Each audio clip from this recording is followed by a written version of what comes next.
আমি কোরআন দিলাম, শরিয়ত ছিল না আমি শরিয়ত দিলাম। আরেকটু মনে করে বলুন,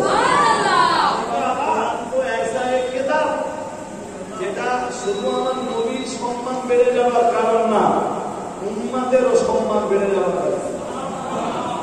আপনি আমাদেরও সম্মান বেড়ে যাওয়ার কারণ হলো কোরআন।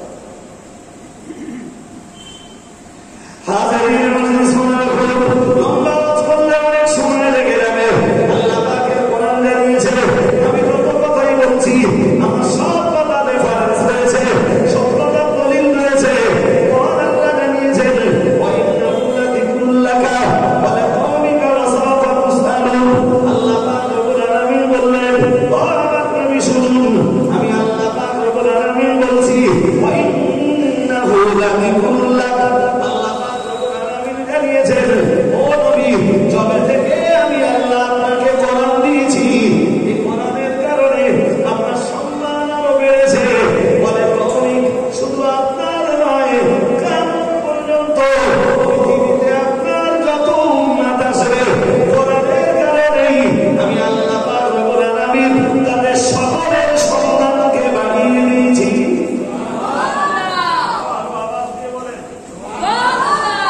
আপনি উম্মতে মুহাম্মাদি এখনো ঢুকে বলতে পারেন, আমার কোরআনে কোনো মিথ্যা কথা নেই।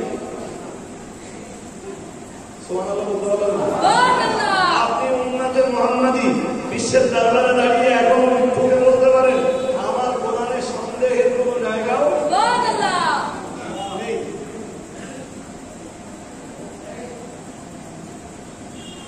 আপনি ছাড়া পৃথিবীর অন্য ধর্মের কেউ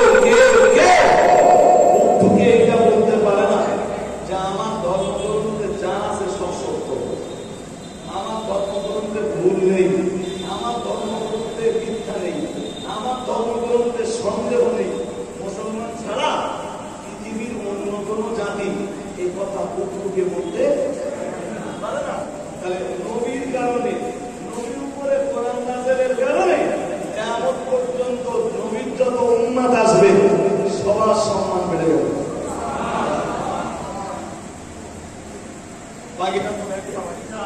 আমি যখন নিয়ে আসি তখন আর একবার প্রতিষ্ঠা হয়। আমি যে কথা বলছিলাম, কোরআনের কারণে আপনার সম্মান বেড়েছে, আমার সম্মানও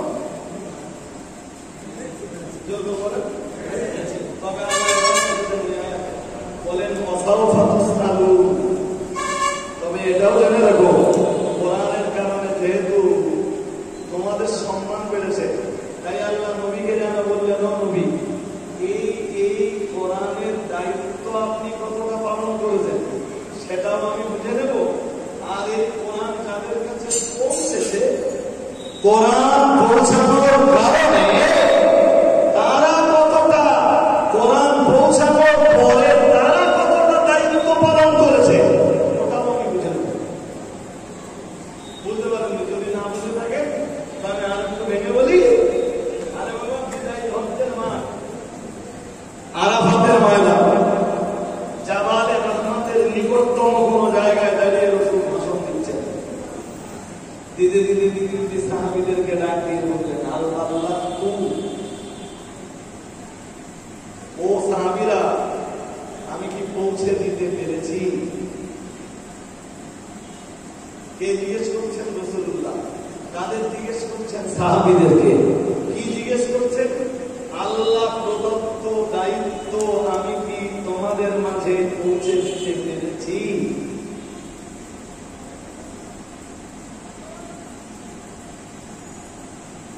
সাহাবারা বললেন, বাল্লাগানা, আপনি পৌঁছে দিয়েছেন আমাদের মাঝে। আরেকটু, কোন মুসলমানের যদি এইটা বিশ্বাস হয় যে নবী কোন জিনিস গোপন করেছে, আল্লাহ যা দিয়েছেন নবী সামান্য হলেও গোপন করেছেন, পরিমাণ কথা শুনছেন নাকি? নবী রাসূলুল্লাহ মার খায়, গোপন করে না। নবী রাসূলুল্লাহ রক্ত দেয়, আল্লাহ প্রদত্ত কোনো বিধিবিধান কখনো গোপন করে।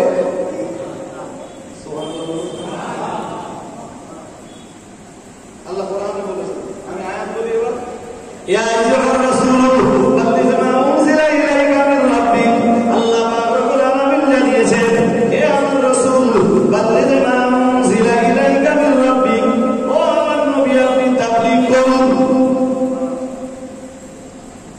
নবী জানো বললেন আল্লাহ কি দিয়ে আমি তাবলীগ করব? আল্লাহ পাক রব্বুল আলামিন বললেন মা উনজিলা ইলাইকা মিন রাব্বিক, তাবলীগ আপনি ওইটা দিয়ে করুন যেটা আপনার রবের পক্ষ থেকে আপনার উপরে নাযিল হয়েছে। বলুন তো কি নাযিল হয়েছে? সবাই বলুন। তাহলে ধর্ম প্রচার কি দিয়ে হবে?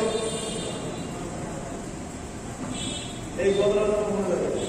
এই মৌলবী রোজা দেখবেন কোরআন নেই, খবরদার ওই মৌলবী রোজা বলবেন। কোরআন বাদ দিয়ে কোনো ওয়াজি হতে পারে যদি নবীর জীবন নিয়ে আলোচনা হয়, সেটাও কোরআন দিয়ে হয়। কারণ আম্মা আয়েশা বলেছেন কানা খুলুকুল কোরআন।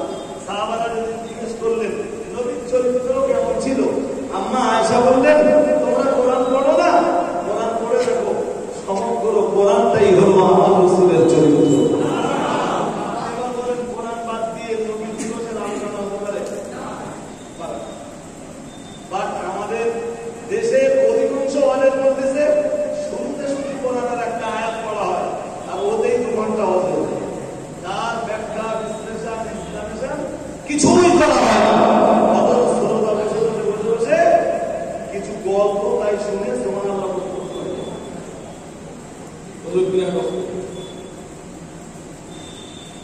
ছাড়ুন। আল্লাহ কি বললেন? তাবলীগ কি দিয়ে হবে? বললেন কোরআন দিয়ে। বলেন আপনি ধর্ম প্রচার ওইটা দিয়ে বলুন যেটা আপনাকে আমি দিয়েছি, যেটা আপনার উপরে আমি নাযিল করেছি, ওই কোরআন দিয়ে আপনি ধর্ম প্রচার করুন। পরে আল্লাহ পাক বললেন ও আমার নবী শুনুন, আমি আল্লাহ পাক রব্বুল আলামিন বলছি ওয়া ইল্লাম তাফআলু ফামা বাল্লাগতা রিসালাতাহু।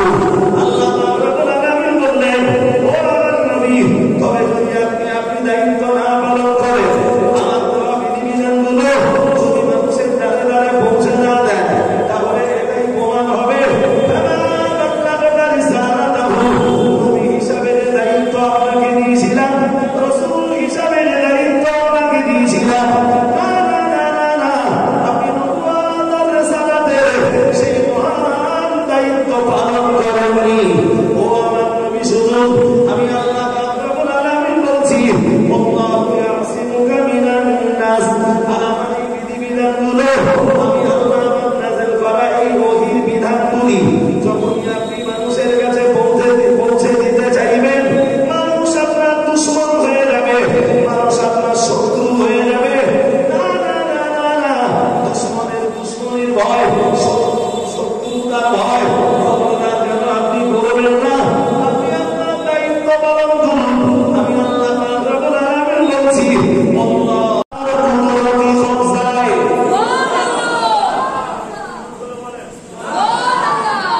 তার জিন্দেগিতে 63 বছরে কখনো ভেবেছেন চতুর্দিকে মারমুখী কন্ডিশন?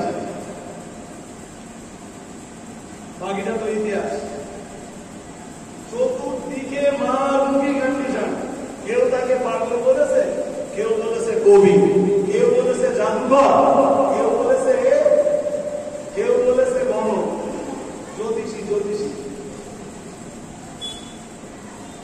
জি সব ব্যাখ্যা আপনার জায়গায় রেখে বলছি। আর কেউ কি বলতো জানেন? বলতো মোহাম্মদের গায়ে হাওয়া লেগেছে। হাওয়া বললেন? আরে ভাই ছোট বাচ্চা কাচ্চা যখন ঘন ঘন দুধ তোলে, ঘন ঘন পায়খানা করে, আমাদের ঘরের মা বোনরা তখন বলে বাচ্চারা হাওয়া লাগলে কি করতে হবে? জোর বলে না, ঝাড়াতে হবে। জি ইয়ামান দেশে খুব মন দিয়ে শুনতে হবে, নইলে বুঝবেন না। ইয়ামান দেশে একটা লোক ঝাড়ফুঁক করতো, তার নাম ইমাম ইবনে সালামা। খুব মন দিয়ে শোনেন। ইয়ামান দেশের একটা লোক ঝাড়ফুঁক করতো, তার নাম ইমাম ইবনে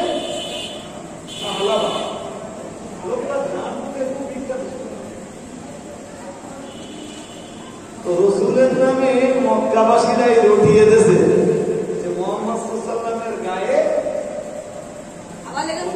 হাওয়া লেগেছে। আর এই আওয়াজটাই পৌঁছে গেছে সেই ইয়ামানের ইমাম ইবনে সালাবা।